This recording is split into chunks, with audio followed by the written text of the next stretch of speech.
Hello दोस्तों, एक बार फिर से आप सबका अपने YouTube चैनल पर स्वागत है।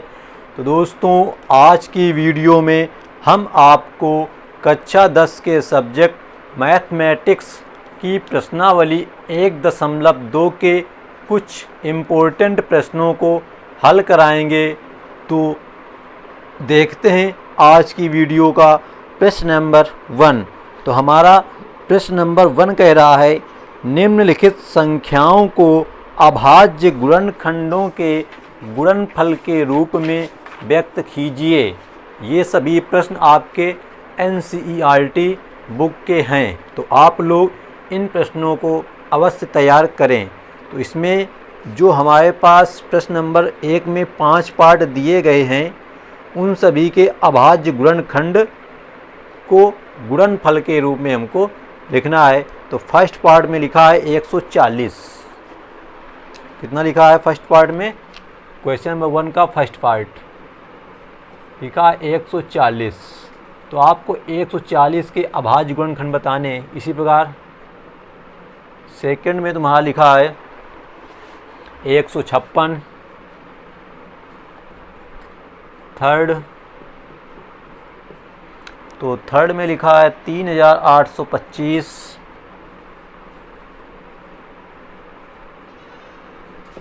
फोर पॉइंट, तो 4 पॉइंट में तुम्हारा लिखा है 5005। और 5 पॉइंट में लिखा है 7429। इन सभी के आपको अभाज्य गुणनखंड यहाँ पे ज्ञात करने हैं और उनको गुणनखंड के रूप में यहाँ पे लिखना है। तो सबसे पहला पार्ट है 140। तो यदि आप लोगों को गुणनखंड करना आता है तो साइड में हम इनके गुणनखंड कर लेंगे। बाद में जो जो गुणनखंड बन के आएंगे उनको यहाँ पे हम सामने गुणा के रूप में लिख देंगे। तो करते हैं सबसे पहले 140 के गुणनखंड। तो यहाँ लिखेंगे 140। अब देखो, इकाई का अंक तुम्हारा यहाँ पे कितना है? 0 है। तो ये संख्या तुम्हारी 2 से कट जाएगी। तो 2 से भाग देंगे हम इसमें। तो 2 का भाग 14 में जाएगा, 7 बार 2 सत्ते 14, फिर उतर आएगा 0 तुम्हारा। फिर आ गया इकाई का अंक 0, तो 35 बार जाएगा भाग। 2 से काटेंगे तो 2 तिहाई 6, यहाँ 1 बचा, ऊपर 0 उतारेंगे 10, 2 पंचे 10। अब आ गया 35। तो जब इकाई का अंक किसी संख्या में 5 हो तो वो संख्या हमेशा 5 से कटेगी। तो इसमें हम 5 से भाग देंगे, तो 5 सत्ते 35। अब 7 आ गया तो 7 कटेगा केवल 7 से ही। मतलब आपको अभाज्य संख्याओं से ही हमेशा काटना होता है। तो यहाँ पे कौन कौन से गुणनखंड आए? 2 बार 2 आए, 1 बार 5, 1 बार 7। तो 140 के बराबर लिख दिया जाएगा 2 गुणते 2 गुणते 5 गुणते 7। तो इस प्रकार 140 के अभाज्य गुणनखंडों को हम गुणनफल के रूप में लिखेंगे तो हमें आंसर प्राप्त होगा 2 गुणते 2 गुणते 5 गुणते 7। इसी प्रकार हम 156 के यहाँ पे निकालेंगे।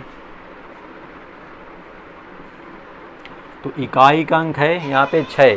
तो अगर इकाई का अंक 0 हो, 2 हो, 4 हो, 6 हो, 8 हो तो हमेशा वह संख्या 2 से कटेगी। तो यहाँ 2 से भाग देंगे तो 2 सत्ते 14, 1 बचा यहाँ 16, 2 अट्ठे 16। फिर इसमें हम 2 का भाग देंगे तो 2 तिहाई 6, 1 बचेगा यहाँ 18 हो गया, 2 नहीं 18। अब आ गया 39। तो 39 तुम्हारा 2 से नहीं कटेगा, ये कटेगा तुम्हारा 3 से। कैसे पता चला? अंकों को जोड़ो, 9 3 12, जो योगफल आ रहा है 12, तो 12 हमेशा तुम्हारा 3 से कटता है। यदि तुम्हारी कोई संख्या है, उसके अंकों को तुमने जोड़ा और जोड़ने पे जो संख्या आई वो अगर 3 से कट रही संख्या, तो जो ये संख्या है वो भी तुम्हारी 3 से कटेगी। तो 3 से भाग देंगे हम, 3 एकम 3, 3 त्रिका 9, 13 आया। और 13 तुम्हारा किसी से नहीं कटेगा, केवल 13 से कटेगा। तो जो इसके गुणनखंड आएंगे 156 के, वो आएंगे 2 गुणते 2 गुणते 3 गुणते 13। तो ये हो गए तुम्हारे 156 के अभाज्य गुणनखंड। ठीक, इसी प्रकार थर्ड संख्या है हमारी 3825। उसके भी हम गुणनखंड कर लेंगे 3825। अब देखो यहाँ पे लास्ट में अभी हमने आपको बताया कि अगर इकाई का अंक 5 है तो वो संख्या हमेशा कटेगी 5 से। तो इसमें हम सबसे पहले इकाई का अंक 5 है तो 5 से भाग देंगे, 5 के भाग देंगे 38 से ज़्यादा ना जाए तो 7 बच जाएगा, 5 सते 35, यहाँ कितना बचा 3 तो हो जाएगा 32, 5 छः का 30, 2 बचा 25, 5 पचंग 25, 765 आ गया।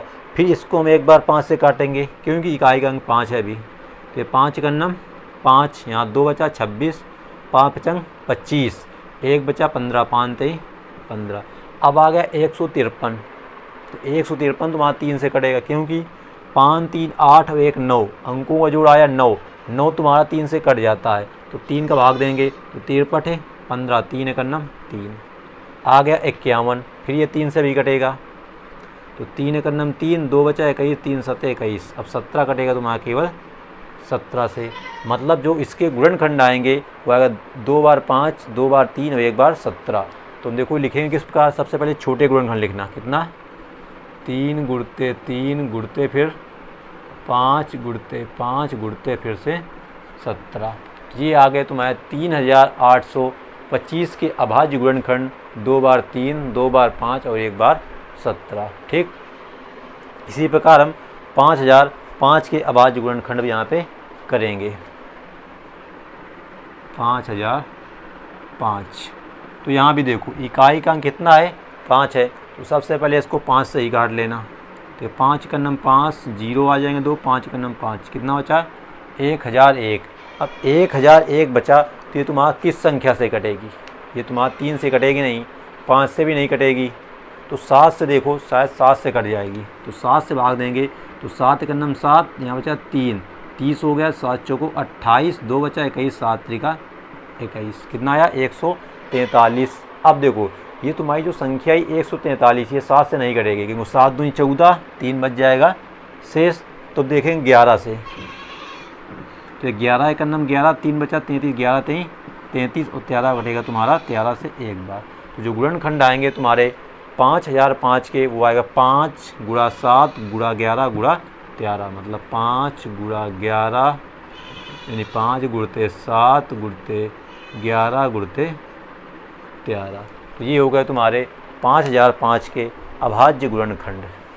अगला और अंतिम तुम्हारा प्रश्न नंबर 1 का पार्ट है 7429।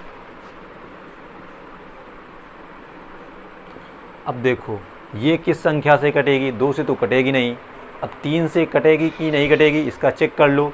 तो जोड़ो जरा अंकों को, 9 2 11 4 15 7 22, तो 22 आ रहा, 3 के पहाड़े में 22 नहीं आता, 3 से भी नहीं कटेगी, 5 से तो कटेगी नहीं, 7 से भी नहीं कटेगी तुम्हारी, 11 से तो 11 छक्का 66 62 नहीं कटेगी 11 से, फिर 13 से देख लो शायद तुम्हारी ये 13 से भी नहीं कटेगी, तो ये कटेगी तुम्हारी 17 से, शायद कितने से 17 से। तो 17 चौको 68, क्या बचा यहाँ 6 बचा, तो 68 69 70 और 4 ये 6 62 हो गया, 17 तिक 51 51 9 ये बचा और 2 उधर 11, 17 7 119, 437 बार कटा। अब ये 437 जो आया है ये तुम्हारा 17 से नहीं कटेगा, ये कटेगा तुम्हारा 19 से, 19 दूनी 38, कितना बचा यहाँ 5 57 19 त्रिका 57, 23 कटेगा तुम्हारा 23 से। तो इसके गुणनखंड आएंगे 17 गुणा 19 गुणा 23। तो ये हो गए तुम्हारे प्रश्न नंबर 1 के सभी पार्ट, जहाँ पर हमको अभाज्य गुणनखंड के रूप में व्यक्त करना था। ठीक, उम्मीद है कि ये सभी प्रश्न आपको समझ में आ गए होंगे।